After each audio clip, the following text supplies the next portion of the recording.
Good evening, everyone. Thank you so much for joining us. I think we should be able to start. We may expect others to, come in as time moves. Thank you very much for joining us, especially toward the end of a really rather long holiday weekend. I'm delighted to be able to on behalf of the Malaysian branch of the Royal Asiatic Society, invite Dr. Tan here, who to give us a talk on her work related and her research related to the late Tun H.S. Lee. I will say that I'm particularly interested when I was having a chat with her a couple of days ago, because it's one of the things that I think that a lot of people will know the street Jalan Tun H.S. Lee, but not really know that much about the personality behind, and how his influence and his impact, I think, on the Malaysian landscape, on the Kuala Lumpur landscape, but more so on the Malaysian landscape, both as an entrepreneur as well as a politician, have shaped us. Dr. Tan is a senior lecturer in the history department. Am I correct? Are you associate prof yet? And a senior lecturer in the history department at University Malaya, Faculty of Arts. She received a PhD at from UM, and whereas she did her bachelor's and her master's, I think, at UKM. Her work here, including a postdoctoral work, really focuses on economic history of Malaysia and the history of the Malaysian Chinese community. And I think she's very interested in biographical studies. And so this is, this talk really is about the kind of work that she's been doing on one particular personality, national personality, which has been published in bilingual text, English and Chinese, in 2025. And a lot of the pictorial is a pictorial biography. There's a lot of photographs that we can refer to. And earlier than that, I think it was from her PhD thesis that she published in Malay at MBRAS, the work on Tun H.S. Lee. Toward the end of this, I think we will put up the links to where you can, the links to her two books that you can find. And I'm just going to start by just, thanking you again for joining us and inviting Dr. Tan to speak to us. Can I ask if you can just make sure that your microphones are on mute throughout? Thank you very much. Yes, thank you, Madam Chairperson. Yeah, Miss Mary Elizabeth Cardosa.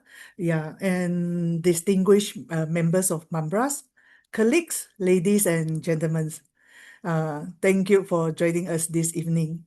Yeah, it's indeed a pleasure and an honor to speak at this MBRAS lecture on Tun H.S. Lee.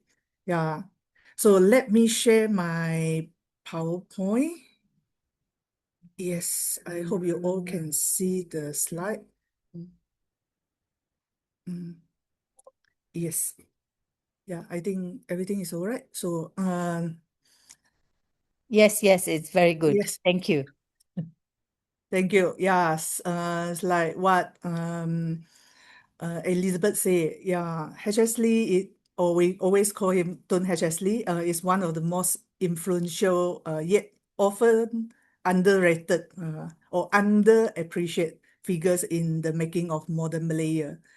Yeah, we usually know him as the first finance minister of Malaya and the foundation figures in the making of modern Malaysia. So here is the photos when he spoke in the parliament. Yeah, you can see that as a representative of the Alliance Party. And like Elizabeth also mentioned, yeah, in KL, we have a route named Jalan Tun H.S. Yeah, yet beyond these street names, not many of us knows who he is and what he has done towards the histories and of Malaysia. So as a historian, I would like to start my lectures in chronology way. So let us start with the birth and the background. So this is the photo that I didn't simply take it from elsewhere. This is one of the collections from H.S. Lee's paper.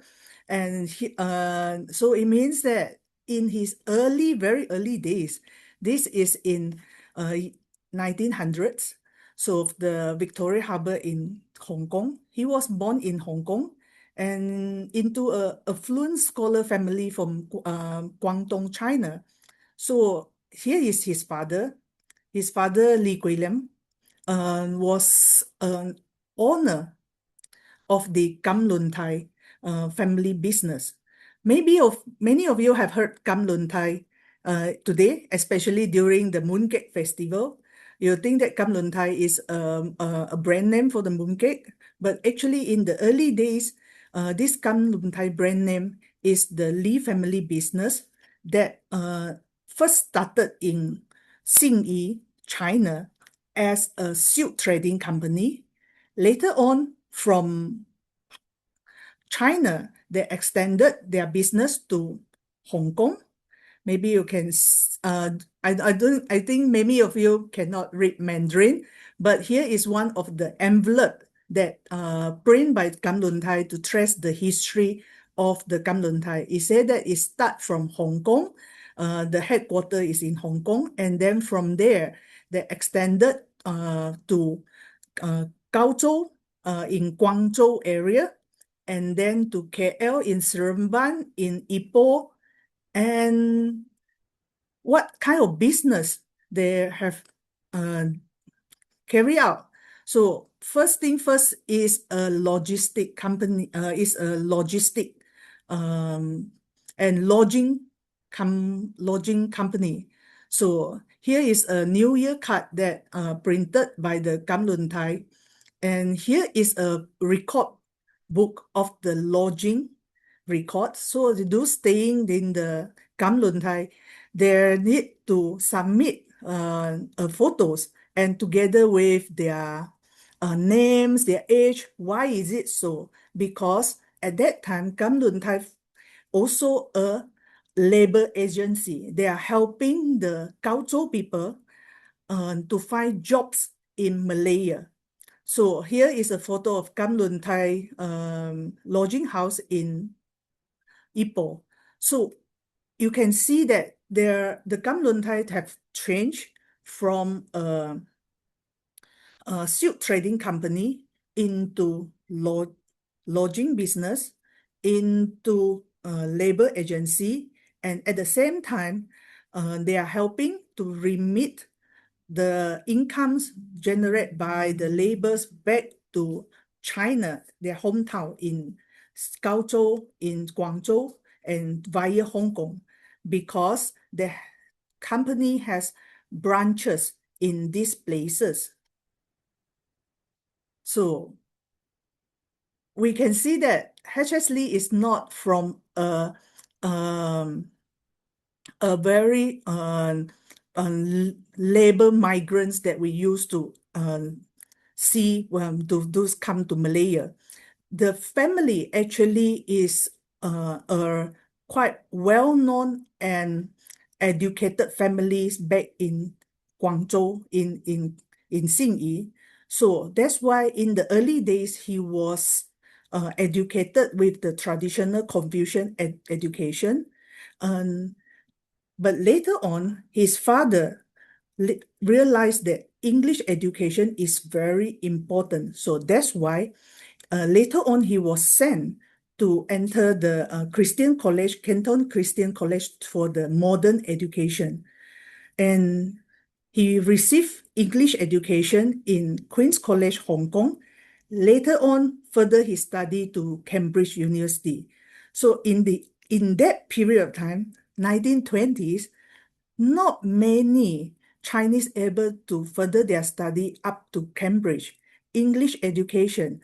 At the same time, he have received the traditional Chinese education. So H.S. Lee is well versed in Cantonese, and he can write perfect calligraphy, Chinese calligraphy, and he can create poems like the ancient scholars. So here is one of the photos that showing H.S. Lee in the early days, in Hong Kong. So he's playing tennis, a Western kind of sports. And here is a photos of H.S. Lee's in Cambridge. You can see that in the class, only one Chinese in the class. So when he first arrived in Malaya is 1924. At that time, he just finished his study, and his first job actually is in Hong Kong. But his father already started the family business in Malaya. So he visited Malaya for a holiday. And right after that first visit, he decided to settle down here in Malaya and manage the family tin mining business. Because as his father not only owned the Lun Thai, his father already extended the business into tin mining. And here is the tin mines owned by H.S. Lee family. Its name is Tai Yu. It means that owned by the Lun Thai. Here's the signboard. So here is the young H.S. Lee at the age of 24. And here is his first son, Douglas Lee. Yeah. So the family really not only own the Lun Thai business, but also own the tin mining business. So from there, he started expand the tin mining business from Kuala Lumpur to Perak. How? As a young businessman, he start to expand his business not only in Kuala Lumpur, but slowly expand to other places in Selangor. Yet, we know that in 1930s, there is a Great Depression. The tin mining business is badly affected, and another business that is badly affected is the remittance business, in which is involved the Chinese migrants. So to ensure the family's business able to survive, they even expand their operation to Guangxi, China. So it's a transnational business. And right after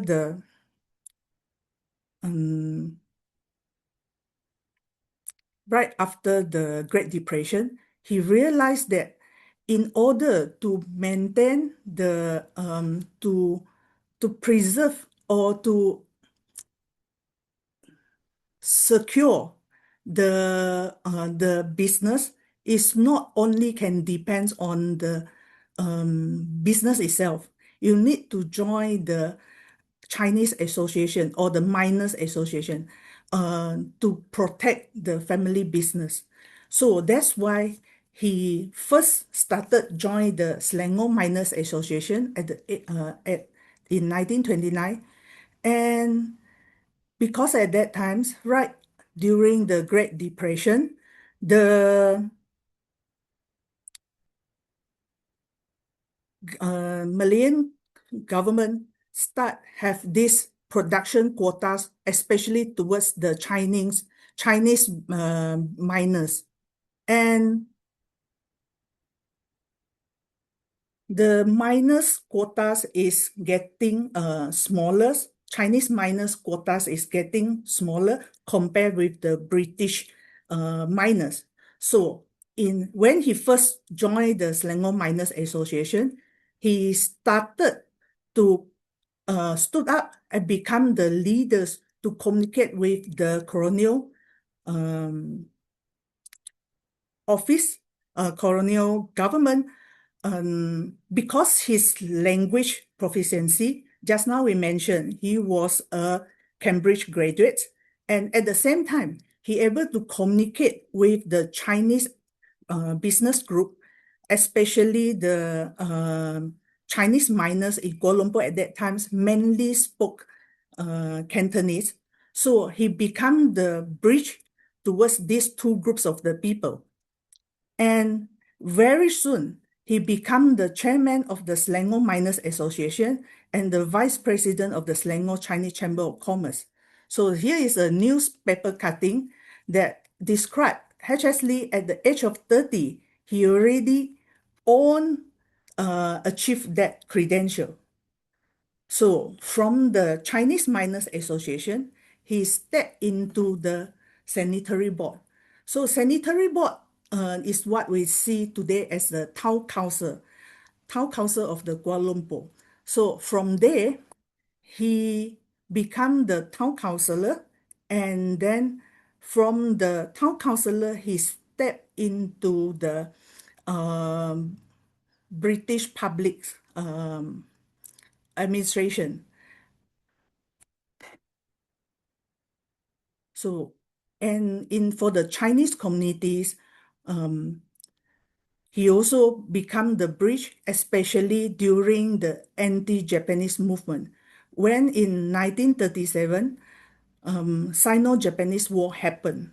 Lee, who was at that time, Malaysian don't have identity, said whether you are a Malaysian, a Malayan, or you are a Chinese. So as a Chinese that was born in Hong Kong and the family members are still in China, he viewed himself China as his hometown. So when the Sino-Japanese war happens in 1937, Lee has become the leaders in the Japanese anti-Japanese movement in Malaya.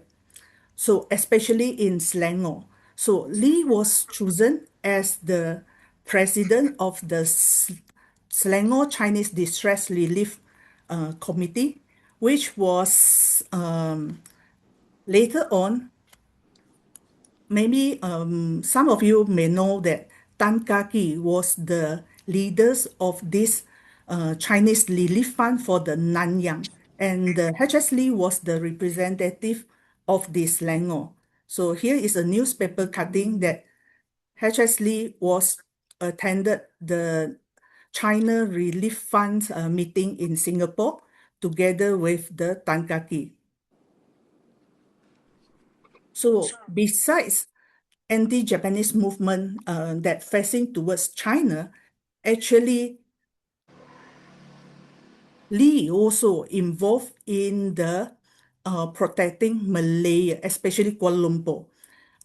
He was appointed as the warden for the air raid precaution in the Kuala Lumpur. So this is the group of the Chinese members of the air raid precaution wardens for the Kuala Lumpur that led by H.S. Lee.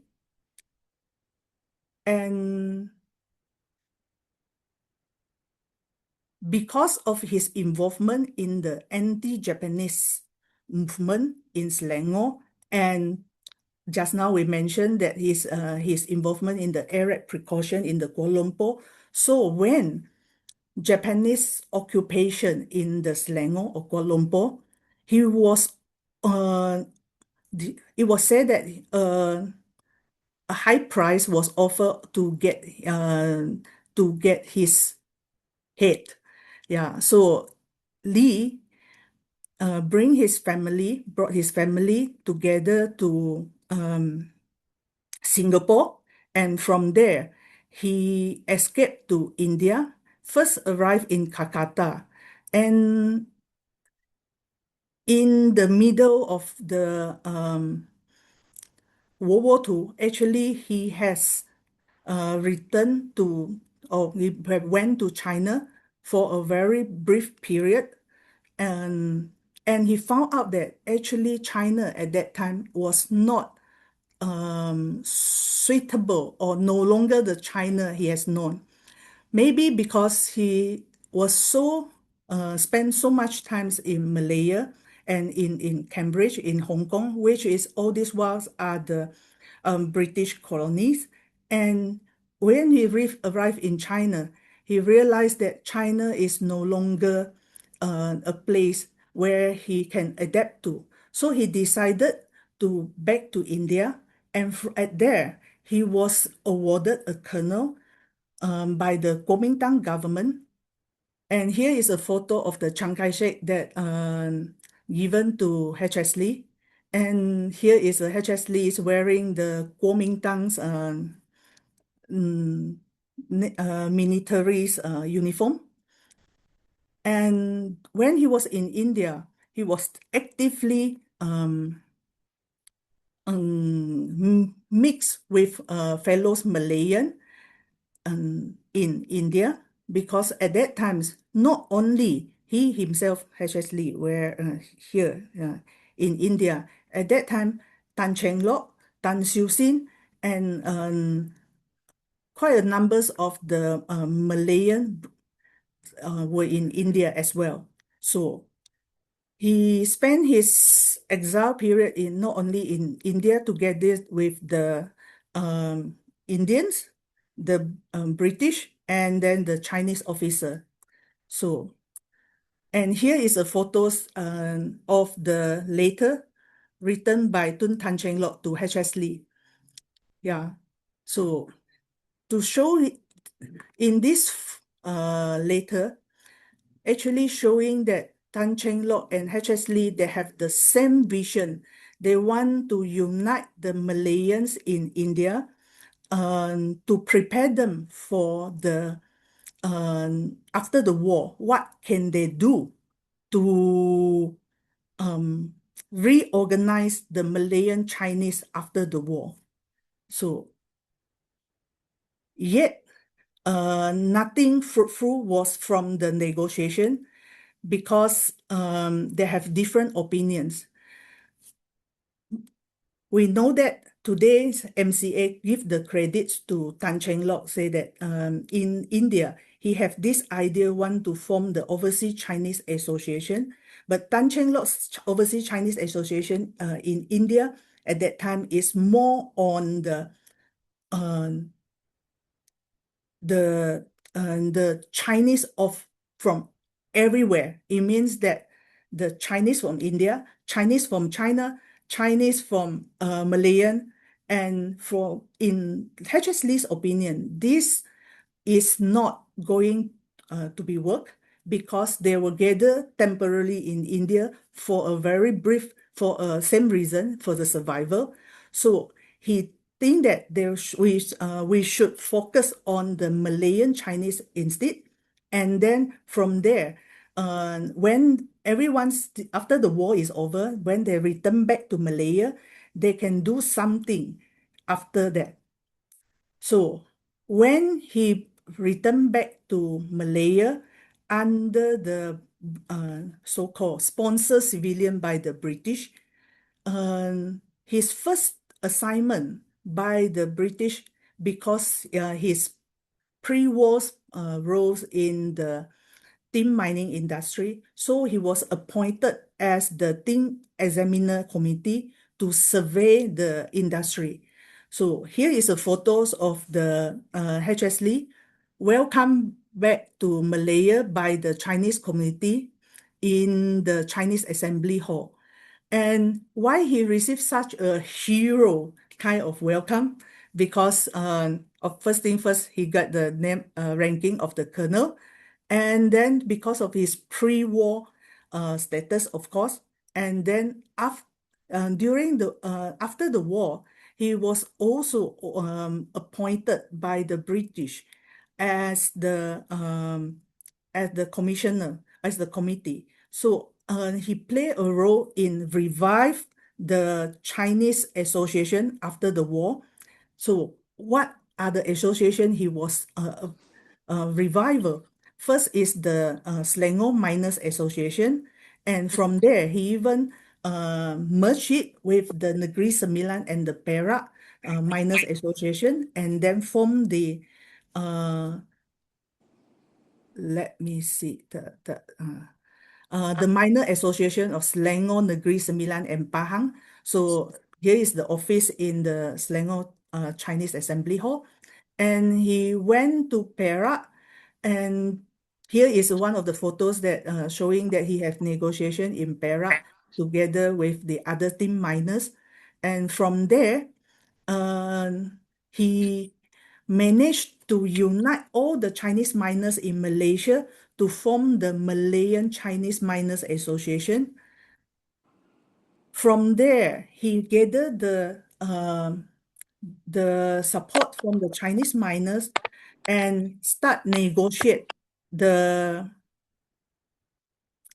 rehabilitation loan with the government. And from there, he also championed the war damage compensation with the government. And all this helped a lot of team miners to overcome the post-war kind of, especially in the team minings, because you in the team mining industry, you need a lot of the funding. And we know that during the war, a lot of team mines was destroyed and their machines were abandoned, not able to work. So right after the war, they actually need funding, the capital to restart the business. So he represent the Chinese miners and negotiate with the government to carry out all this. So that's why Malaya able to recover very soon, right after the war, the tin mining productions. And then not only at the national level, he also represent Malaya into the international level to negotiate in the international tin agreements. So here is a photo of H.S. Lee and working in the International Tin Study Group. So just now we mentioned he has started first from the Tin Mining Association, but later on, actually he also involved in other Chinese association as well. So first start with the Chinese Chamber of Commerce. Before the war, Chinese Chamber of Commerce are having their association individually at each state. Right after the war, H.S. Lee invite them to come to Kuala Lumpur and say that why not we form a associated Chinese Chamber of Commerce of Malaya and then based in Kuala Lumpur, and from there and we can unite the Chinese businessmen and have better negotiation power with the colonial government. And at that time, if we look at the historical records, actually not many people support his suggestion, because pre-war, they already have a very loose, as I would call it, I'm not saying very loose, but an association that they will meet once or twice a year for discussion. But Lee today, they suggest that it's form a permanent association that with the rules and regulation and the permanence office in Kuala Lumpur. So they think that it's not so convenient. And we know that in the early days, the transportation system right after the war is not convenient. And even in the first meeting, actually many were not able to come to join the meeting due to the distance and the transportation problems. But later on, when the economy of Malaya getting better, the business chamber see the importance to organize to have this paramount association. So they agree, and then they set up the today's ACCIM, the Associated Chinese Chamber of Commerce, which is today based in Jalan Ampang, as the permanent office. And besides Chinese Chamber of Commerce, he also set up the Old Malayan Cultural Association in Kuala Lumpur, the Lee Association in Kuala Lumpur, and the Selangor Guangdong Association. So maybe I would like to mention a bit of this Selangor Guangdong Association. In 1939, we mentioned just now the anti-Japanese movement in Selangor, when H.S. Lee is the president of the Selangor China Relief Fund. So from there, actually, there's a group of the Cantonese. They also form their own China Relief Fund that donate directly to the Guangdong province. And H.S. Lee was the president of this fund as well. So later on, they realized that they should not have this provincial relief fund. So they merged their fund, their association. I will not say association, but committee. This district fund that direct to the Guangdong to the Selangor level. So when they're dismissed this committee, they think that it should not dismiss as it is. They should form the Selangor Guangdong Association instead on the foundation of this relief fund committee. So from there, H.S. Lee became the first president of the Selangor Guangdong Association. And right after the war, he went to different Guangdong association in the Malaya and persuade them to form the federated level, Malayan level, or Malayan Guangdong Association. So that's why since then, they have also one national level association also based in Kuala Lumpur. So we can see that right after the war, he put a lot of effort in the Chinese community. So it became a base for him to unite them together and then later on mobilize this association to support the formation of Malayan Chinese Association, which is MCA today. Yeah. Then I have written a paper on the formation of MCA that was published by MBRAS. For those interested, you can read the story. But for here, I will only briefly tell the story. Yeah, and tell the story. Yes, the story. So here is a letter written by Sir Henry Gurney, say that the formation of MCA actually is the action taken after discussion with the Chinese members of the Legislative Council. So, who are these Chinese members of the Legislative Council? Here is the one. And here is a newspaper advertisement or notice that published by the China press. This China press actually was owned also by H.S. Lee or the Lee family. So at that time, he not only owned the demise, he also owned the newspaper. And the newspaper still continue today. So here is the 16 Chinese members of the Legislative Council that calling the Chinese Association, particularly Chinese Chamber of Commerce, to come attend a meeting in Kuala Lumpur.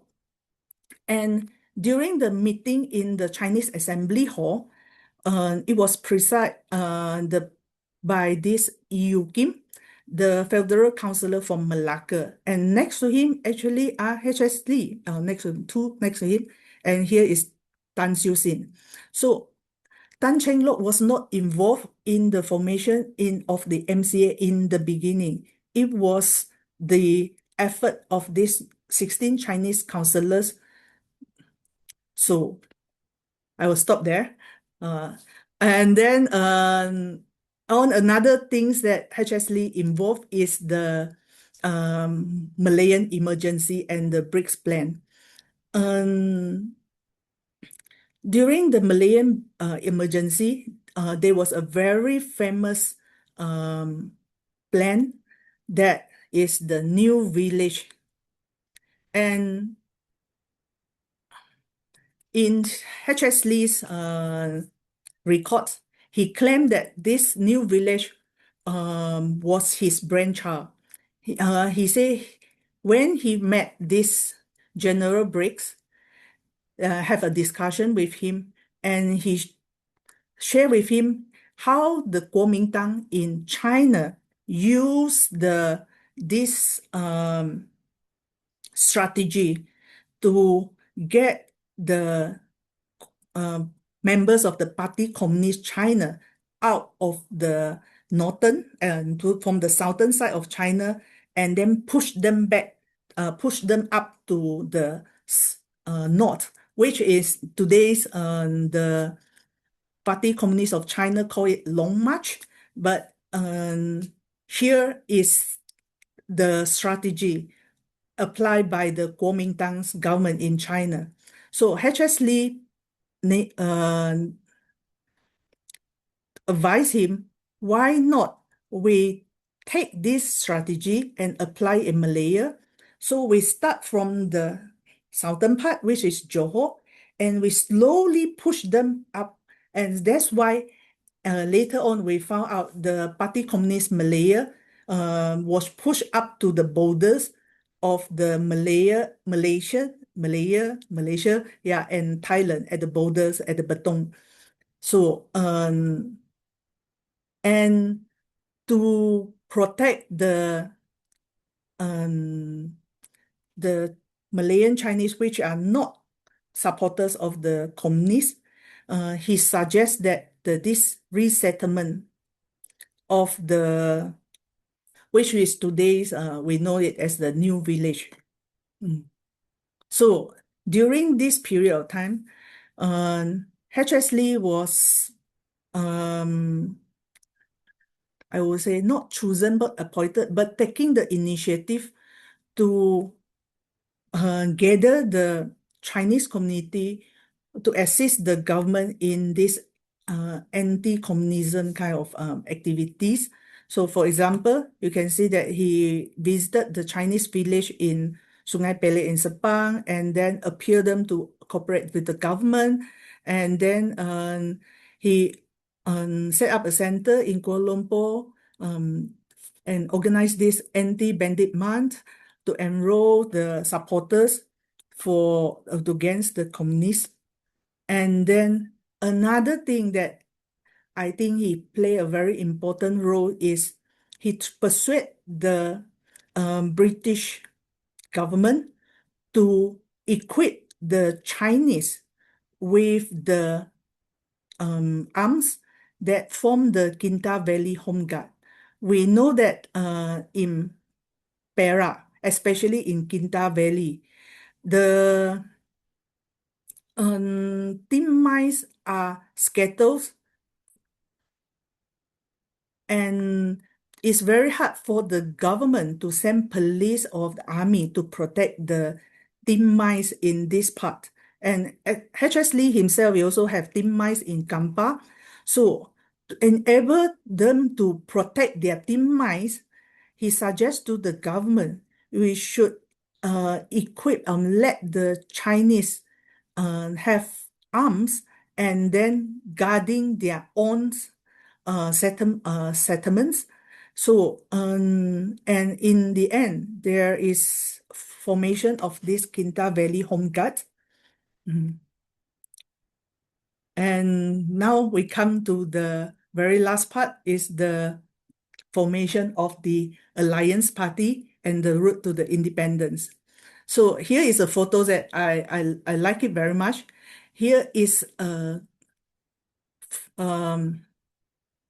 parade of the MCA, which is H.S. Lee. Here's Ong Yok Lin, together with the leaders of the UMNO, which is Tunku, in Kuala Lumpur, and they are working towards the palace to send their memorandum to the Sultan of Selangor, say that they would like to represent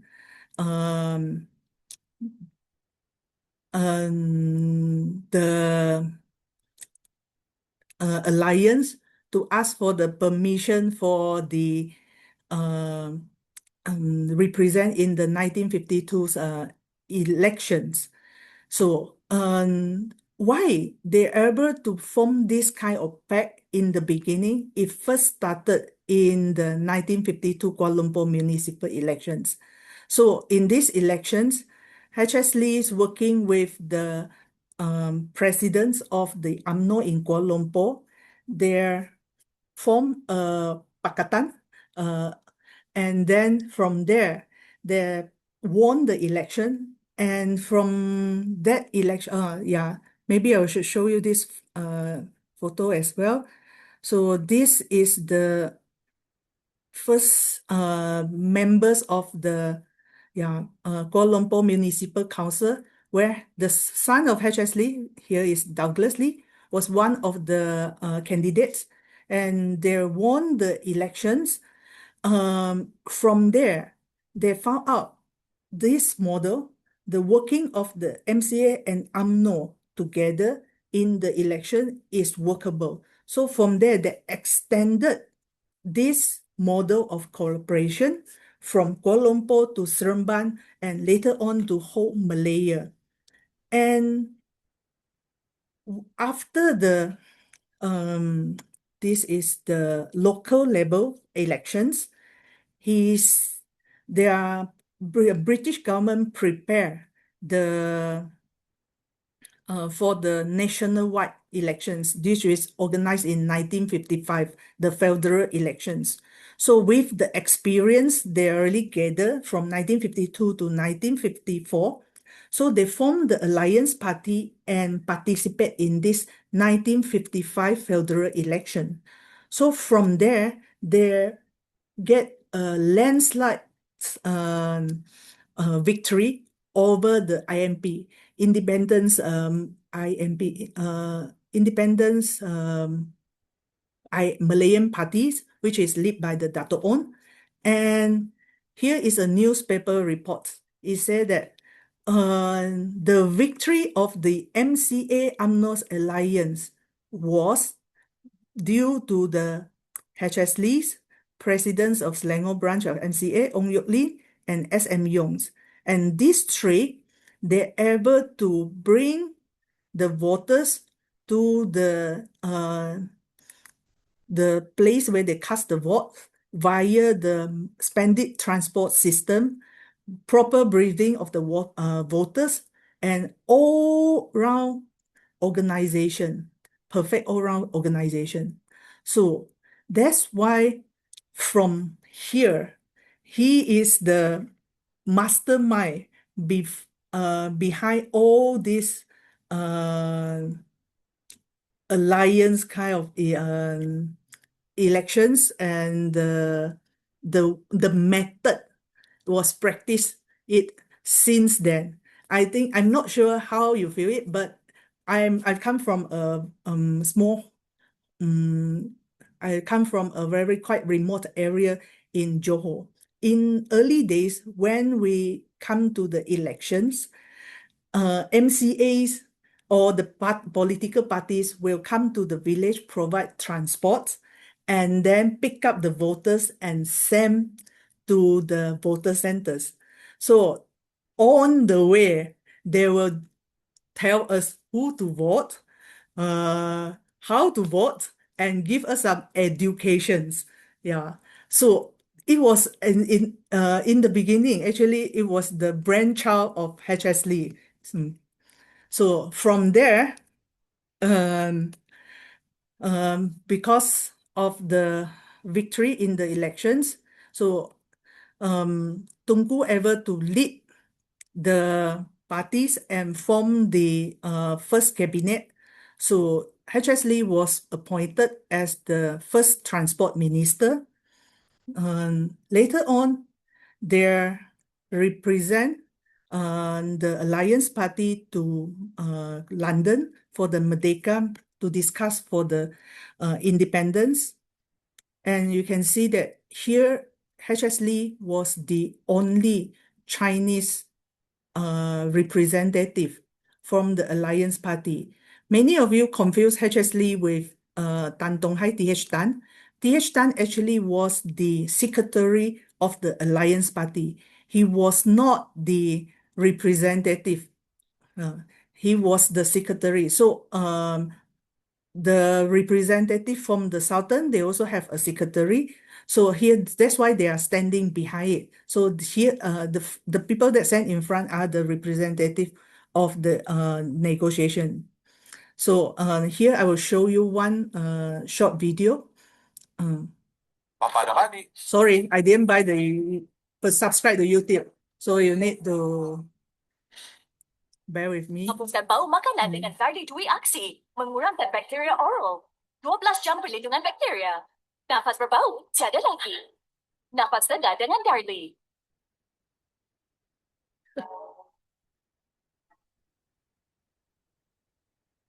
Home Rule for Malaya is discussed in London between Federation leaders and the British government. Tengku Abdul Rahman, Chief Minister of the Federation, heads the Malayan delegation, while Britain's spokesman is Colonial Secretary Lennox Boyd.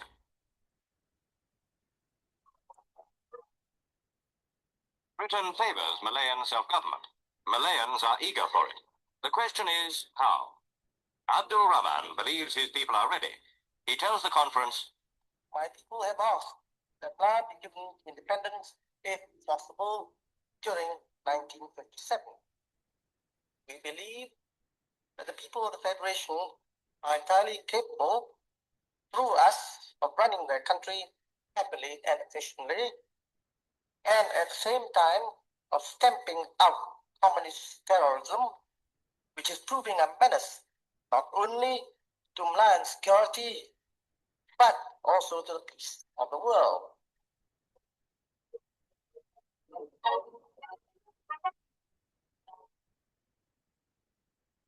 Yeah, I think here is a very common photos you will see signing the Merdeka agreement, but usually you only see this part. Yeah, but actually HSLE is sitting just next to the Tunku. Yeah. So after the signing the agreement, independence agreement, so Malaysia is given the status as an independence country. So HSLE was appointed as the first finance minister. So what he did is, first is formation of the Bank Negara, national bank. And here is the current first bank notes that issued by Bank Negara, and here bear the signature of the HSLE. So here is the Bank Negara during the official opening. Yeah, so HSLE is welcoming the guest of honor in front of the Bank Negara. And coincidentally, the Bank Negara at that time just opposite the China Press, which is also owned by HSLE. So, and he's not only setting up contribute to as a finance minister. He's not only contribute to Malaysia. Actually, he also using his his business credibility, and he secured the loans from the World Bank to fund Malaysia's first major infrastructure projects. Because just now I also showing you, he was represent Malaya in the tin minings, world tin minings negotiations, and so he has experience how to negotiate with the world. And he retired from the politics. He stepped down from the politics in 1959, officially as a health reasons. But however, he didn't stop it. He didn't stop at there. At the age of 66, so he started the the Development and Commercial Bank, DNC Bank, in 1966. And yeah, here is the DNC Bank's headquarters in Jalan Ampang, which still exists today. So from there, when he stepped down from the president of the DNC Bank at the age of 86, DNC Bank was the fourth largest bank in Malaysia at that time. So and he passed away in 1988. And here's some photos showing that the funeral service actually passed by quite many places that associate with him. For example, like Guangdong Association, Lee Association, Selangor Golf Club, all this. And now, relax times. Yeah, I would like to share how you going to research on H.S. Lee. Of those are interested to involve deeper or research deeper on H.S. Lee's and the things that I mentioned just now, the history of the founding the bank, because his involvement actually a lot too much. Actually, I cannot cover it in my book. So for those who are interested in whatever aspect that you are politics, economy, or social of the Malaya during that period of time, you may want to visit one place which is ISIS Singapore, because the family already passed the private papers to Singapore ISIS, which is about 144 boxes, and it's open to public, that you can visit the place and then refer to the materials there. And from that groups of materials, actually a lots of things were produced. So there are 2 articles that I write for MBRAS. And okay, now let me say, after H.S. Lee passed away in 1988, there was a pameran, there was an exhibition organized in the Museum Negara to honor Lee's contribution. And then from there, since then, there is no works working on H.S. Lee. It means no works means no scholarly works or and it means that books, journals, or even newspapers on H.S. Lee.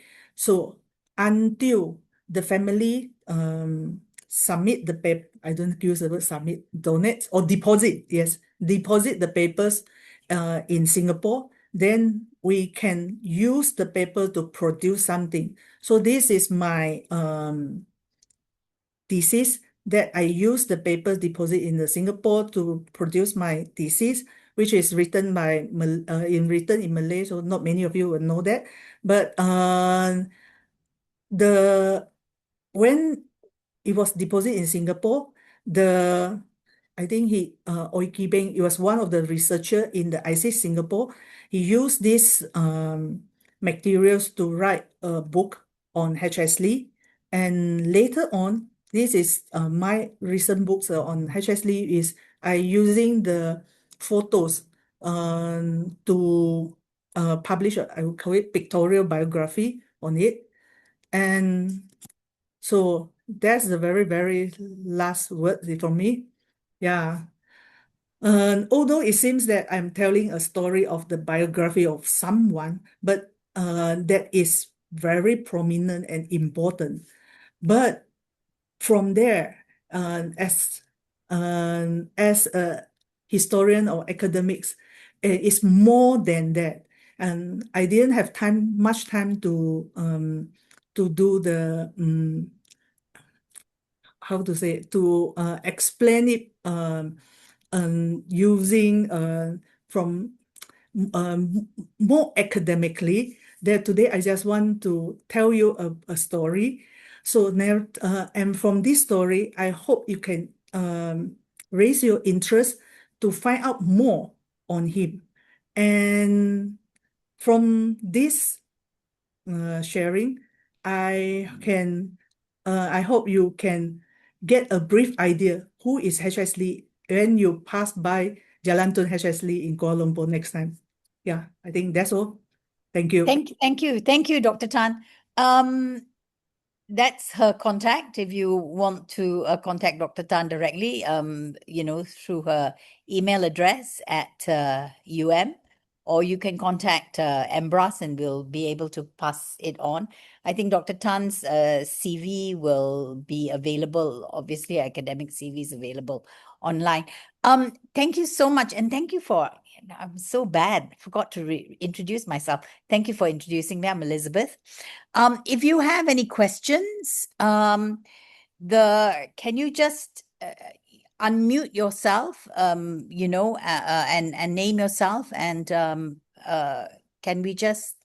I just open the floor for, let's say, 15 minutes of questions? Is there anyone with any questions or any comments to make? Hi, Elise, Kenneth here. Sure, Kenneth. Yeah, go ahead. Dr. Tan, I'm curious about the location of the bank he established because the current location for China Press is in Bangsar. So I'm not sure where's the previous premise located exactly. Thanks. You mean the previous location of the China Press, Yeah, or because currently it is in Bangsar, so I'm oh, not sure. Yeah. okay. So actually, it was. Do you know the Textile Museum? Yes. Yeah, it's across the Textile Museum. Okay. Mm, Thanks. mm.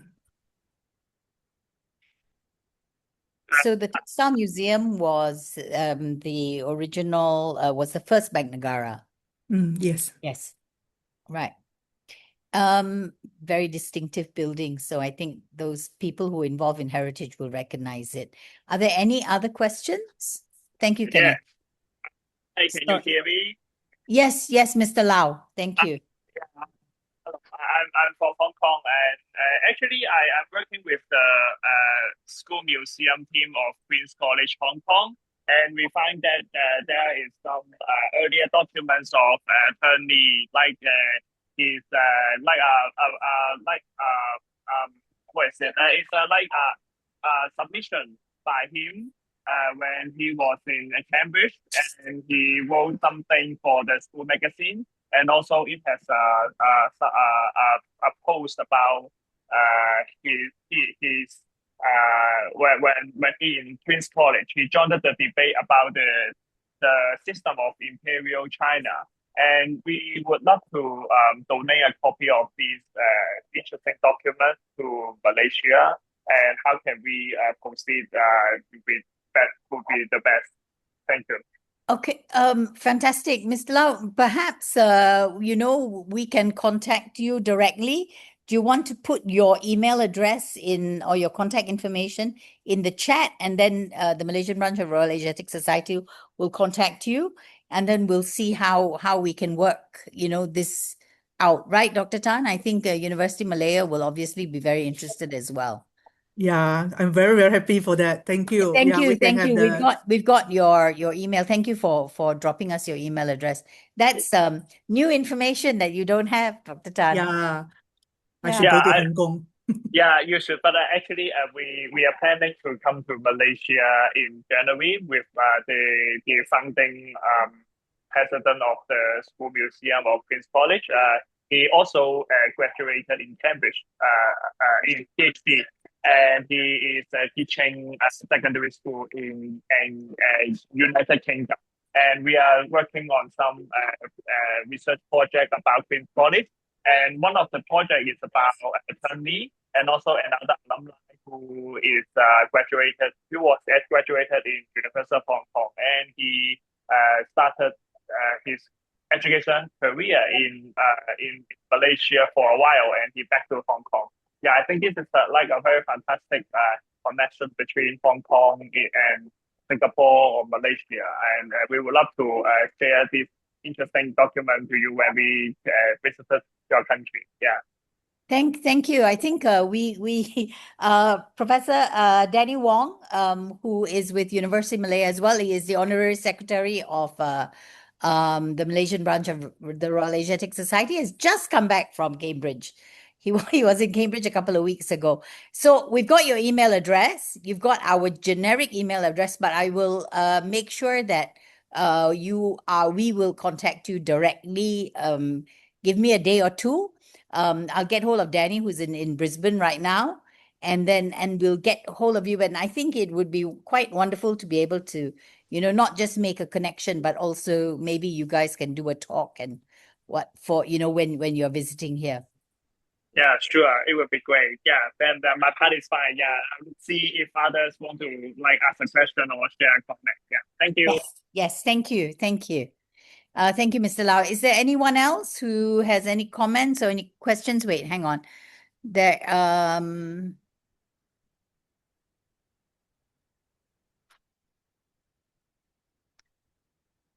thank you. If there are no other questions, I just have one question, which I want to put to Dr. Tan. She's talked about Tun H.S.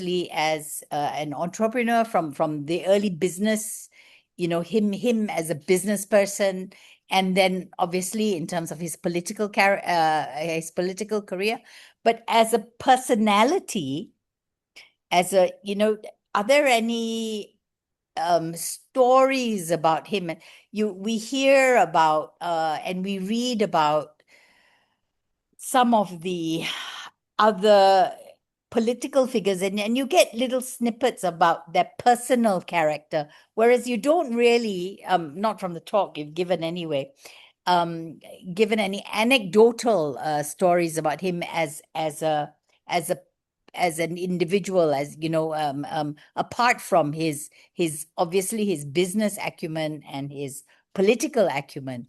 But as on a personal level, are there any story? Because he must have been pretty impressive. I mean, apart from the fact that he was bilingual, at least bilingual.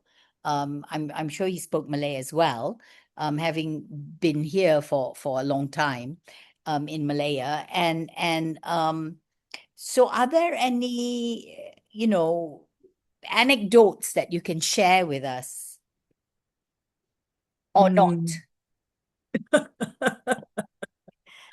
Yeah, definitely there are people's comments, because when I start working on these projects or working on him, actually I talked to quite a numbers of people that known him personally. Yeah. So there because when they meet him, H.S. Lee already at very high status. Yeah, he already it means if they're still alive today, it means that H.S. Lee at that time they really at the finance minister retired, so the bankers. So their impression of H.S. Lee is he is a no-nonsense man. So when he attend the Chinese associations meetings, the meeting usually will end in 10-15 minutes. He will say, what we were going to discuss, any problems, any questions? No, then we'll ends there.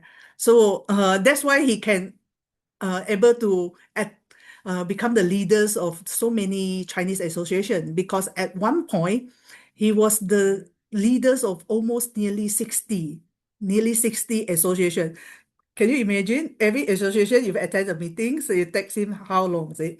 So that's why one of the comments or the impression.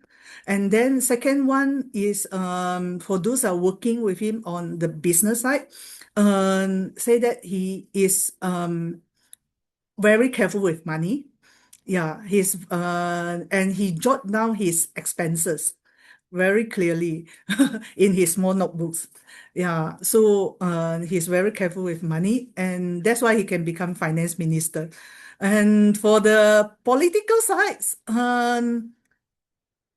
there are few views from the Chinese. When the Chinese means the Kuomintang's leaders in Malaya, they always think that he was part of the Kuomintang members, but in reality, he was not. He never become members of the Kuomintang party. So that's why when later on, his direction or his focus changed to Malaya, the ambassador sent by based in the Malaya Kuomintang government in Malaya giving not a very good reports on him, saying that he was not so welcome by the Chinese community because his cao ao songbong. Yeah, that kind of I don't call it snobbish, but not yeah, it means that because he was so close with the British government, so with the Tunku, so he's no longer belongs to this side. Yet, after he stepped down from the politics, he still visited Taiwan instead of China. So still maintain a quite good relationships. So for Tunku, he appreciate a lot. Although H.S. Lee never participate in the elections, his appointment is by appointment, not via the elections. So why Tunku is still appoint him, yet there's some, I would say, noise or against him from the UMNOs, because he is really capable. So Tunku have in many occasions say that maybe MCA didn't support him, but in reality, yeah, MCA actually didn't quite support him. But I will still appoint him as the finance minister. I won't let him go because when Malaya was in the process of negotiation, we still need his expertise in the negotiations. Yeah, because we know that later on he has something in with the MCA. He start support the Lim Chong Yu against Tan Cheng Lock. So both him and Lim Chong Yu were, I don't say kicked out, but sidelined in the MCA.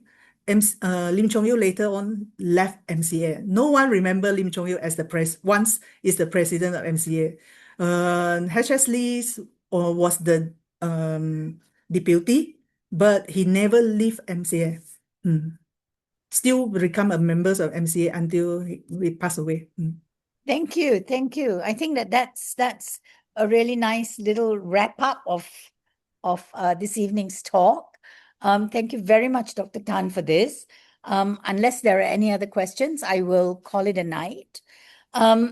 Just to say that there will be another talk by MBRAS toward the end of this month. We will be emailing the information out fairly soon. If anybody is interested in the Malaysian branch of the Royal Asiatic Society, if you're not yet a member, please do contact us. We would be very happy to welcome you. We publish, and as you heard from Dr. Tan, she's published a couple of articles in our journal. Our journal comes out twice a year, every 6 months, June, July, thereabouts, December, more or less. Those go out to our membership. It's also available through Project Muse and JSTOR if you want, but also back copies are available. So do contact us if you're interested in MBRAS. I think right at the beginning, if you look us up, you will find us. And we also have not just our administration, but we also have a little resource center based at University Malaya. So we welcome you. Thank you all again very much for this really interesting session. And thank you very much, Dr. Tan, for spending the time with us and giving us this little insight, more than a little insight into someone who is so important, but who so few of us, I think, really know that much about. So thank you. Good night, everyone. Thank you. Thank you. Thank you, everyone. Good night. Good night.